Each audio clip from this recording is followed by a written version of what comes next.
அமெரிக்க அதிபராக பதவியேற்ற நாளில் அவர் எடுத்த ஒற்றை முழக்கம் அமெரிக்கா அமெரிக்கர்களுக்கே என்ற வார்த்தை. இந்த பேச்சின் அதிரடி ஆட்டம் இந்தியர்களுக்கே என்பது இப்பொழுது வெட்ட வெளிச்சமாகிவிட்டது. முதற்கட்டமாக அமெரிக்காவில் சட்டவிரோதமாக குடியிருப்பதாக கூறி 104 இந்தியர்களை அமெரிக்கா அதிரடியாக வெளியேற்றியுள்ளது.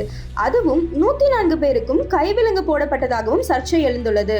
இது ட்ரைலர் தான், இனி முழு பிக்சரும் வரும் என கூறுகிறார்கள் விவரம் அறிந்தவர்கள். என்னதான் அமெரிக்காவுக்கு போட்டியாக ரஷ்யா சீனா பிரதான எதிரியாக கருதப்பட்டாலும் மனித ஆற்றலில் அமெரிக்காவுக்கு பெரு சவாலாக இருப்பது இந்தியா என அமெரிக்க வாழ் மக்கள் எண்ணுகிறார்கள்.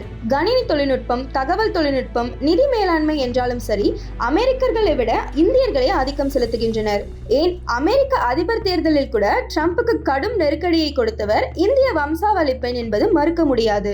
அரசியல் செல்வாக்கு வரை இந்தியர்கள் ஆதிக்கம் செலுத்துவதை ட்ரம்ப் விரும்பவில்லை. அமெரிக்க குடியேற்றத்தில் ஆதிக்கம் செலுத்துவதை தடுக்க ட்ரம்ப் எடுத்த கருவிதான் இந்தியர்கள் வெளியேற்றம்.